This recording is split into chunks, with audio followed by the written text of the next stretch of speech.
TAPCMS ಚುನಾವಣೆ ಕಾಂಗ್ರೆಸ್ ಬೆಂಬಲಿತ ಬಿಸೇಗಾರಹಳ್ಳಿ ನಾಗೇಶ್ ಭರ್ಜರಿ ಗೆಲುವು. ಚಿಕ್ಕಬಳ್ಳಾಪುರ ತಾಲೂಕು ವ್ಯವಸಾಯೋತ್ಪನ್ನ ಮಾರಾಟ ಸಮಿತಿ ಆಡಳಿತ ಮಂಡಳಿಗೆ ನಡೆದ ಚುನಾವಣೆಯಲ್ಲಿ ಕಾಂಗ್ರೆಸ್ ಬೆಂಬಲಿತ ಯುವ ಮುಖಂಡ ಬಿಸೇಗಾರಹಳ್ಳಿ ನಾಗೇಶ್ ಭರ್ಜರಿ ಗೆಲುವು ಸಾಧಿಸಿದ್ದಾರೆ. ಒಟ್ಟು 14 ನಿರ್ದೇಶಕರ ಸ್ಥಾನಗಳಿಗೆ ನಡೆದ ಚುನಾವಣೆಯಲ್ಲಿ 13 ಸ್ಥಾನಗಳಲ್ಲಿ ಎನ್ಡಿಎ ವಿಜಯ ಗಳಿಸಿದರೆ ಕಾಂಗ್ರೆಸ್ ಬೆಂಬಲಿತ ನಾಗೇಶ್ 15 ಮತಗಳಲ್ಲಿ 11 ಮತ ಪಡೆದು ಭರ್ಜರಿ ಗೆಲುವು ಸಾಧಿಸಿದ್ದಾರೆ. ಫಲಿತಾಂಶ ಹೊರಬಂದ ನಂತರ ಕಾಂಗ್ರೆಸ್ ಕಾರ್ಯಕರ್ತರು ಪಟಾಕಿ ಸಿಡಿಸಿ ಸಿಹಿ ಹಂಚಿ ಸಂಭ್ರಮಿಸಿದ್ದಾರೆ. ಇಂದು ಜಿಲ್ಲಾ ಕಾಂಗ್ರೆಸ್ ಕಚೇರಿಯಲ್ಲಿ ಸುದ್ದಿಗಾರರೊಂದಿಗೆ ಮಾತನಾಡಿದ ಬಿಸೇಗಾರಹಳ್ಳಿ ನಾಗೇಶ್, ಪ್ರಭಾವಿ ವ್ಯಕ್ತಿ ಕಣದಲ್ಲಿ ಇರುವ ಕಾರಣ ಗೆಲುವು ಸುಲಭವಲ್ಲ ಎನ್ನಲಾಗಿತ್ತು.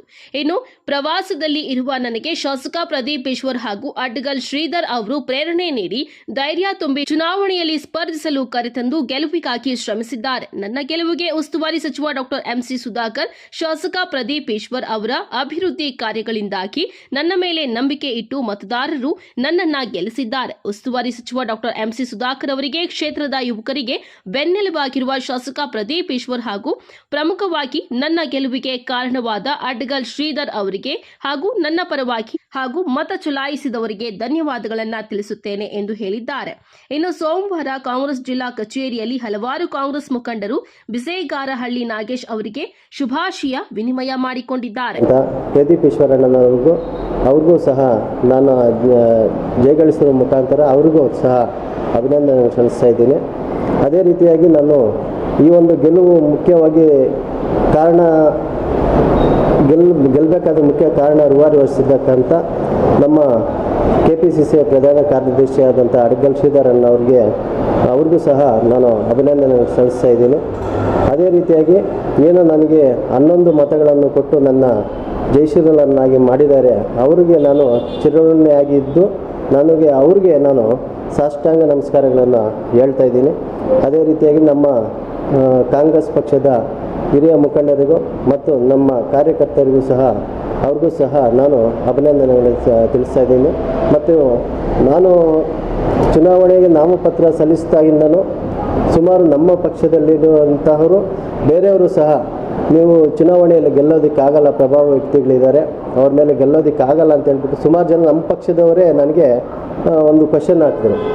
ಆದರೂ ಸಹ ನನಗೆ ಈ ಒಂದು ಸಹಕಾರ ಮತ್ತು ನಮ್ಮ ಸಚಿವರು ಮತ್ತು ನಮ್ಮ ಶಾಸಕರ ಜವಾಬ್ದಾರಿಯುತವಾಗಿ ಈ ಒಂದು ಕ್ಷೇತ್ರದಲ್ಲಿ ಅಭಿವೃದ್ಧಿ ಪಡಿಸ್ತಾ ಇದ್ದಾರೆ. ಅದರಿಂದ ನನಗೆ ಮತ ಕೊಟ್ಟು ಯುವಕನಾದರೂ ಸಹ ನನಗೆ ಮತ ನೀಡಿರ್ತಕ್ಕಂಥ ಒಬ್ಬ ಹಿರಿಯವರು ಸಹ ನನಗೆ ಸಹಕಾರವನ್ನು ಕೊಟ್ಟಿದ್ದಾರೆ. ಅವ್ರಿಗೆ ನಾನು ಮರೆಯೋದಕ್ಕಾಗೋದಿಲ್ಲ. ಯಾಕಂದರೆ ನಿನ್ನೆ ಚುನಾವಣೆ ಮತ ನಡೀತಾ ಇದೆ, ಮತ ನಡೆಯುವ ಸಂದರ್ಭದಲ್ಲೂ ಕೂಡ ನೀವು ಗೆಲ್ಲೋದಿಲ್ಲ, ಕಷ್ಟ ಆಗಿದೆ ಅಂತ. ಯಾಕಂದರೆ ನಾಮಿನೇಷನ್ ಸಲ್ಲಿಸೋಕ್ಕೆ ಕೂಡ ಯಾರೂ ಮುಂದೆ ಬರಲಿಲ್ಲ.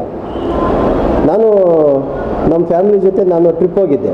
ಅಲ್ಲಿಂದ ಶ್ರೀಧರಣ್ಣವರು ಮತ್ತು ಪ್ರದೀಪ್ ಈಶ್ವರ್ ಸಾಹೇಬರು MLA ಸಾಹೇಬರು ನನಗೆ ಫೋನ್ ಮಾಡಿ ಧೈರ್ಯ ಕೊಟ್ಟು, ಬನ್ನಿ ನೀವು ಗೆಲ್ತೀರಾ, ನೀವು ಪಕ್ಷದಲ್ಲಿ ಅಭ್ಯರ್ಥಿ ಆಗಬೇಕು ಅಂತ ಹೇಳ್ಬಿಟ್ಟು ಅಲ್ಲಿಂದ ಕರ್ಸ್ಕೊಂಡು ನಾನು ಕೊನೆ ದಿನದಲ್ಲಿ ನಾಮಪತ್ರ ಸಲ್ಲಿಸ್ತಾರೆ.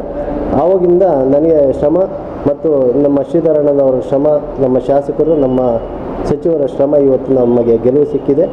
ಆದ್ದರಿಂದ ನಾನು ಅತಿ ಮುಖ್ಯವಾಗಿ ನನಗೆ ಮತ ಕೊಟ್ಟಿದ್ದಂಥವ್ರು ಅವ್ರಿಗೆ ನಾನು ಸಾಷ್ಟಾಂಗ ನಮಸ್ಕಾರಗಳನ್ನು ಹೇಳಿ ನಮ್ಮ ಮಾಧ್ಯಮದ ಮುಖಾಂತರ ನಾನು ಸಲ್ಲಿಸ್ತಾ ಇದ್ದೀನಿ. ಇದರಲ್ಲಿ ಪಕ್ಷ ಬರುವುದಿಲ್ಲ, ಇದು ಕೋಆಪರೇಟಿವ್ ಬರೋದ್ರಿಂದ ಪಕ್ಷ ಬರುವುದಿಲ್ಲ. ಟೋಟಲ್ಲು 15 ಮತ ಇತ್ತು. 15ರಲ್ಲಿ ನನಗೆ 11 ಮತ ಕೊಟ್ಟು ಉತ್ತಮ ಸ್ಥಾನಕ್ಕೆ ನನ್ನ ಕಳಿಸಿದ್ದಾರೆ. ಅದಕ್ಕೆ ನಾನು ಅವ್ರಿಗೆ ಚಿರಋಣಿಯಾಗಿ ಇರ್ತೀನಿ. ಈಗ ಕಾಂಗ್ರೆಸ್ನಲ್ಲಿ 8 ಅಭ್ಯರ್ಥಿಗಳಿದ್ರು, 8 ಅಭ್ಯರ್ಥಿಗಳು ಸೋಲು ನೀವೊಬ್ಬರೇ ಗೆದ್ದಿದ್ದು. ಯಾವ ರೀತಿ ಇತ್ತು ಸರ್ ಚುನಾವಣೆ? ಚುನಾವಣೆ ನಿಜವಾಗ್ಲೂ ನಾನು ಗೆಲ್ತೀನಿ ಅಂತ ನನಗೆ ಒಂಥರ ನಾನೇ ಕ್ವಶನ್ ಮಾಡ್ಕೋಬೇಕಾಗಿತ್ತು. ಆದರೂ ಸಹ ನಾನು ಒಂದು ಧೈರ್ಯ ತಗೊಂಡೆ. ನಮಗೆ ಮಾರ್ಗದರ್ಶಕ ಆಗಿರ್ತಕ್ಕಂಥ ಶ್ರೀಧರಣ್ಣವರು ನನಗೆ ತುಂಬ ಧೈರ್ಯ ಕೊಟ್ಟರು. ಎಲ್ಲ ಹೆಚ್ಚಾಗಿ ನನಗಿಂತ ಹೆಚ್ಚಾಗಿ ಅವರು ಕೆಲಸ ಮಾಡಿದ್ರು. ಅದರಿಂದ ಅವರಿಗೆ ನಾನು ಅಭಿನಂದನೆ ಸಲ್ಲಿಸ್ತೇನೆ. ಸರ್, ವಿರೋಧ ಪಕ್ಷದಲ್ಲಿ ಅಲ್ಲೇ ನೀವು ಗಲಾಟೆ ಆಯಿತು, ಕೆಲವರು ರಾಜೀನಾಮೆ ಕೊಡ್ತೀವಿ, ಕೆಲವರು ಹಿಂಗೆ ಅಂತ ಏನು ಹೇಳಕ್ಕೆ ಬಯಸ್ತಿದ್ದೀರಿ ಸರ್? ಸರ್, ಅವ್ರ ಪಕ್ಷದಲ್ಲಿ ಏನು ಗೊಂದಲ ಇದೆಯೋ ಅದು ನಮಗೆ ಗೊತ್ತಿಲ್ಲ. ನಮ್ಮ ಪಕ್ಷದಲ್ಲಿ ನಮ್ಮ ಜವಾಬ್ದಾರಿ ನಮ್ಗೆ ಏನು ಕೊಟ್ಟಿದ್ದಾರೆ ಅದನ್ನು ನಾವು ನಿಭಾಯಿಸ್ಕೊಂಡು ಹೋಗ್ತಾ ಇದ್ದೀವಿ.